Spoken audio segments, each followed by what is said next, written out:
Access to finance has always been a problem to businesses, whether locally or internationally. Reality is, if a business is sensitive to being investment ready, definitely access to finance will not be a problem. What do you think separates those that make it and those that struggle in survival mode? It depends on the individual. Don't forget, the business cannot achieve more than the vision of the owner of that business. This topic, when people are addressing it mostly, it is always addressed within the context of poverty.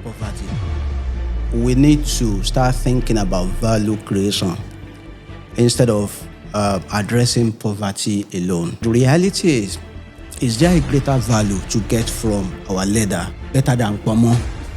Obviously, the answer is yes. When you face challenges in a business, if you are not passionate about that business or you do not have a very big vision in that business, it is possible you quit. But if you have clear vision as to where you want to take that business to, what you want to achieve in that business, so if anything happens that is perceived as negative, your power of resilience will come to play to say, okay, Sure. It's just one of those things. We keep moving, To solve this problem, what you are doing is even start engaging your stakeholders. What do we need to do to address this problem? You're not even thinking about, I want to quit. No, that does not come to table at all. So, resilience is critical in making a business successful and getting you to achieve what you need to achieve in a business. So, entrepreneurs, you hear it. Have a vision, be resilient. So I'm wondering also if you, in your experience, you've been able to identify certain industries that do not require so much external funding to scale. Yes, there are a number of businesses or sectors that may not necessarily require external funding. In fact, generally, I must say this, you don't start looking for external funding to actually run a business, no matter, the sector. The reality is that, there are so many, alternative sources of funding internally that can be explored. First, before we start looking out for external funding. In any business, because like I said the other time, there are so many entrepreneurs that complain a lot about access to finance. But if a business is not well structured, irrespective of the sector, external funding is a problem. But does it mean such a business will not be able to access funding? Again, the answer is no. There's something we call alternative access to funding. Take, for instance, locally here, you hear about cooperative. Different sectors do have their own kind of cooperative, and they contribute based on what they can afford in that sector, and they access the level, greater level, depending on, the kind of cooperative. So cooperative is across the board, and a lot of people have used that kind of opportunity to fund their businesses, to take their businesses to the next level. Like I said, irrespective of the sector. Another thing is angel investor, for instance. Angel investor, as much as people think tech businesses require a lot of money, for me, that's even the primary focus of angel investor. So instead of chasing a bank that probably may not even understand what you are doing at that initial stage, if you do certain things well, angel investors will be attracted because part of what they offer is their expertise. They understand the peculiarities of a startup, and they can relate with it. They are even coming to support, give you the required resources, expertise that is required, and, they had fun to it, to take the business to the next level. So the point I'm making is all sectors, particularly if you are a startup, you may not start looking for external funding at the beginning. Capitalize on what you can generate internally before you. In fact, some that even start from friends, family members, they pull funds from, all those individuals before they even start talking about, because those are the people that believe so much in you. And they know if you say you are doing it, you are really doing it. And you have what it takes to get it achieved. Other people outside may not necessarily understand you. So a lot of funds are raised even from family members, from your colleagues at work. So, For typical businesses? say that again. Like for non-tech businesses? Because I know, yes, in tech, we have the angel investors, we have the VCs and everything. So I'm curious to know non-tech businesses as well. Do they also have access to angel that? investors cut across most of in fact, all sectors. But in Nigeria, for instance, you have so many of them that are tech-focused. But I need to say this. The fact that they are focusing on tech businesses does not mean tech businesses like that. Tech is like an enabler for all businesses to thrive.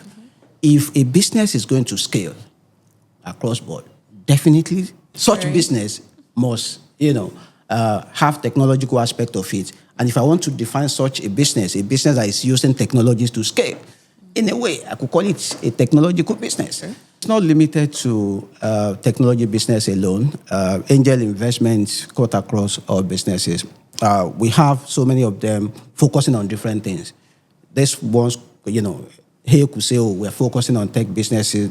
The other one could say, we are focusing on agri-businesses. But don't forget, part of their focus is to fund a business that can generate cash, that can generate money, such that they're able to last on return on their own investments as soon as possible. So, which means technology will be required, whether it is technology space, it is agri space, wherever, to get a business to scale. Yeah, use of technology is critical. But let me clear that it is not only technology business that angel investors invest in.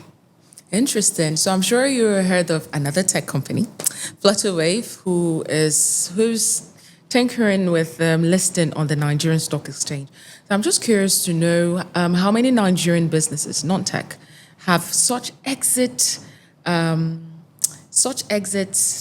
potentials, or even seek exits from their business onto the Nigerian Stock Exchange. Do people think along those lines? Because for tech businesses, you always have to think about exits, right? In a way, are you going to list in a stock exchange? Are you going to do a buyout? But how do Nigerian entrepreneurs, how do they approach exits, right? Or do we even have exits? Yeah. Of course, so many of our businesses, are even yet to master the basics, let alone thinking about exit strategy. But the reality is, part of what Nigerian Stock Exchange is trying to achieve is what you said. They do have what they call growth board, and it's just to encourage small businesses to get to that level of accessing opportunities on the platform of Nigerian Stock Exchange. And part of what they do to get them onboarded on their own platform is to guide them on what must be done, how do you keep your books, corporate governance, like exit strategy you talked about. So there's a lot of effort in that regard now. But the point is, don't forget, I said over 90% of our businesses in Nigeria are still small businesses. So dealing with small businesses... And they power 80% of our employment? Yeah, wow. They do. So, yeah, there's a lot of effort in that regard, particularly for some of them that are now at the stage of scaling. That part of what they need to fulfill, the basic requirements, is that. So a lot of, there's so many EDIs, enterprise development institutions in the country that are really guiding entrepreneurs, look beyond accessing funds in banks. Because if you check it, currently, cost of fund is even extremely high for businesses. So to be able to access other alternative opportunities in terms of accessing funding opportunities. So they are guided on what you need to do, what you need to put in place to be able to, and that's part of corporate governance, which some of those EDIs, even as small as some of us that we call ourselves business development service providers. That's part of what we guide entrepreneurs on. Sweet. So are there any overlooked industries? Because I know there's a spotlight on certain industries everyone wants to do a business in nowadays, but from your experience, do we have overlooked industries that maybe could give great returns, but there's not yet much visibility? The industry too is moving in silence. I don't like answering yes to this kind of question, but I think I'll be forced to answer yes, particularly because of the gap in agri-space. Agri-space do have a very high potential, to take the Nigerian economy to the next level. Even without thinking about wealth creation yet, if you think about food security in the country, you will agree with me that a lot of effort must be put into agri-space. And if you think about it, most of our young people don't even think about, agri. It's just like, it's for some people, not for me, We need to be in tech space. Not knowing that agri-tech is very important. We need to make use of drone. We need to make use of AI to do certain things.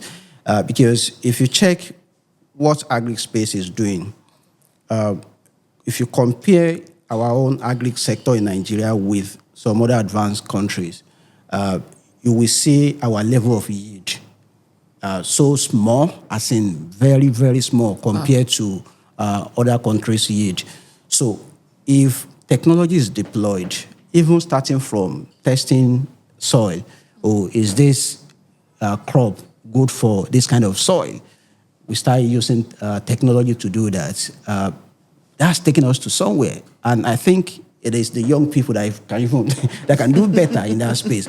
So it is rated so low in terms of, people venturing into businesses in agri space. But I think it is what we need to look at and do more in that regard. I personally, I'm doing something in that space. Sweet. Do you see a pathway to us solving our leather problem, which is the pommel that we constantly consume? Because they say we can't produce leather in Nigeria because we eat too much pommel. What do you think there's going to be a pathway out of that? Maybe using technology or AI? I think we need to find a way around it. There's some category of Nigerians would not like us to address this matter. So, but the reality is, we need to start thinking about value creation instead of addressing poverty alone. Sweet. Because this topic, when people are addressing it mostly, it is always addressed, within the context of poverty, that, if mama is taken away, we are no longer having access to it. How do common people eat meat? So that's a challenge. But the reality is there a greater value to get from our leather better than mama? Obviously, the answer is yes. Sure. We are so, I know in Kano and some other cities, people are doing a whole lot in terms of leather production and stuff. But what do we turn it to instead of, making it to produce what would be useful to you and I in the country? It is, pommel that we thought. Sorry, pommel lovers, we're not coming for your pommel. We're not criticizing, my father used to like pommel so much, so and once in a while, I also take it. I'm guilty of the same. But the reality is, we need to look at it from the point of value creation and how can we maximize the use of our leather instead of, eating it so cheaply and we are not making something big from it. Yeah. I totally get you. So aside from agriculture, what other industry do you think in the next decade is probably going to be big, especially with the entries of technology like AI and co? What other industry do you think in the next decade, in the next 10 years, will actually blow can when people who embrace that particular industry can actually grow big from it, blow big, as they say? Well, using technology, I think one can actually grow big in any business, in any sector. It's just a way of, doing it well. But I think sometimes it's even about the focus of the country. Sometimes it's just like leather you talked about. If Nigerian government decides to say, okay, the next 5 years, we want to grow our leather industry in Nigeria using all relevant technologies to make it happen, you will see that billionaires will be created in that space. So beyond what we can see in terms of what is happening, tech is really growing in Nigeria. Fintech is really growing. They are raking a lot of billions of dollars. You guys are part of this. But in my own mind, I still want a lot of effort to be deployed to agri-space. There's a whole lot, whether in terms of, because we have what is required to make it so big from agri-space. Why are we, leaving it behind? Why are we not exploring these opportunities? Can we deploy the required technology, to make it happen? And we are creating billionaires from that space in the next 3-5 years. I think it is possible. It is really possible. So I would say I like agri to to take the center stage. Certainly, it's definitely an open secret, right, as at this point. Yeah, your sector is growing already. It's making good money. Fintech, no doubt about it, and it's going to continue to do that. I don't want to start talking about the difference or differences you guys are making compared to conventional, what we experienced in that space before now. But the reality is your sector will continue to make money, that's fintech, but can we also deploy that level of energy in agri-space? And again, while we are developing agri-space, agri does not stand alone. So we are not looking at whether primary or secondary, farming on the farmland or processing to, creating value from the primary product. But the entire value chain, don't forget, if I produce in Kano and my market is Lagos, logistics becomes an aspect of that business. It means even if I'm supported in Kano to produce well, but the logistic aspect of it is not taken care of, between Kano and Lagos, perhaps 50% of my product will get bad. So the point I'm making is the entire value chain must be supported for us to, achieve what we are expecting to achieve, building billionaires in that space the next 35 years. Right. And for a ton of entrepreneurs to certainly be watching this, and I'm wondering if you could help them identify one common mistake a ton of them make, right? That leads to their business getting stuck at a particular level, just enough to get one by. If you have more, let's hear. There are a number of mistakes, really. And in most cases, it's not their fault. It's the environment. But going forward, like so many businesses, we start without any knowledge of that space. So my own recommendation here is, irrespective of, the sector you want to venture into, knowledge of that space is critical. Knowledge of that business is very important. Not technical knowledge alone, because so many entrepreneurs are very good in terms of their product, their services. They know it from A to Z. But understanding of their market, the trend in that market, even their potential buyers, what are their major interests? They don't know so much about, and you can have a fantastic product if you do not have people to sell it to, or you are not addressing their needs properly. That product becomes so useless. So the point I'm making here is the fact that we need to bridge knowledge gap. It is a mistake that so many entrepreneurs make. They don't. Most of them are not intentional about acquiring knowledge that is related to their own line of business. So that for me is critical. And mistake around not keeping records is actually affecting so many businesses not able to access finance. There is no any funder out there that will give money to a business that does not have record of what he or she has been doing in the last 1-2 years. So keeping records is critical to a successful business. I think I talked about this initially. Investment readiness. There are some relevant boxes that one needs to tick off, to say this business is going to grow, this business is going to do well in the next 2, 3, 4, 5 years, and it's going to be sustainable.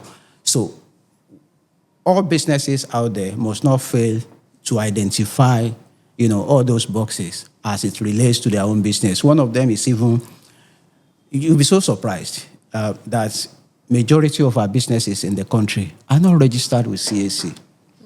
And that is why so many funding opportunities are only accessed by just very small percentage of businesses out there, because the remaining ones are not registered. And for unregistered businesses, if government is giving out funds, perhaps they are able to access less than 500K. What's 500K going to do to take that business to a greater level? So registering the business with CAC is critical. And like I said, so many businesses make that kind of mistake. I don't want to expose to tax people. Tax authority, I believe, they are now friends of businesses going forward. I said at the beginning that Finance Act states clearly that if you are not making up to 25 million naira turnover, you are not going to pay tax. The tax reforms, as explained to us currently, is even going to take it higher, which means tax authority are now going to become friends of businesses in the country. Right. So, such mistake must not, be made. The business must be registered accordingly, and records are kept properly. And most of, I don't want to offend any gender here. So many entrepreneurs in the country do not separate themselves from the business, right? You are making money in that business, but when you want to spend something that is personal, it's not about business, you still dip your hand in the purse of the business to spend on all those personal things. And I think it's part of the common mistakes that most of entrepreneurs make, and we need to check it. It's not going to take the business to the next level. And if those basic things are not checked, it is difficult to take that business from that rat race level to another level. Of course, some people are comfortable with that rat race level because that can take care of their basic needs. But if you are able to take care of your basic needs with that rat race, the same effort you are putting in is just to make some necessary adjustments. You put in that same effort, you take the business to the next level. You're not just taking care of yourself or your family members alone. You're able to create wealth for Nigeria. You're able to, provide employment for our young people in the country. So they need to look beyond their own personal selves and do business as is supposed to be done, so that the business can attract funding that will take it to the next level to create wealth and create jobs, quality jobs for our young people in the country. Sweet. So I think one of the things I'm hearing here is, for most entrepreneurs, right, the mentality here is to have a vision for wealth creation, which is very different from the average. You just want to have enough to maybe go out, buy a few cars and all. So I think to enter the billionaire league, that's the mentality behind it. Sweet.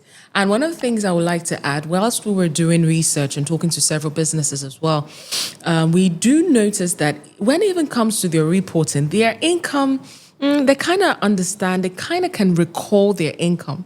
It may not be properly reported, but one of the things that is thoroughly lacking in reporting that is totally messy is their spending, right? Their spending records is, my goodness. It is here and there, especially when you have multiple 2Ks that you can't account for. Yeah. Because we will hear things like, oh, this logistics business, I make a ton of money there. And then they go to their account and it's not reflecting that thinking, well, I think I heard, I think I saw 4 million enter, right? Right. So that's the reporting angle as well. So I think I like how you were able to cut that unique challenges into income, into external and internal. And I think even when it comes to the reporting as well, the income, the outflow, all of that. Yeah. And I think you guys are addressing the expenses aspect of it. Thank you for Flex Finance for doing that for our entrepreneurs in the country. Well, thank you. Well done. Thank you. Yes, we are absolutely doing that. So before we leave, right, what's the one underrated business strategy that has helped people scale massively, right, without even needing so much funding? It's so underrated that a lot of people it's underrated, but so many people are not doing it.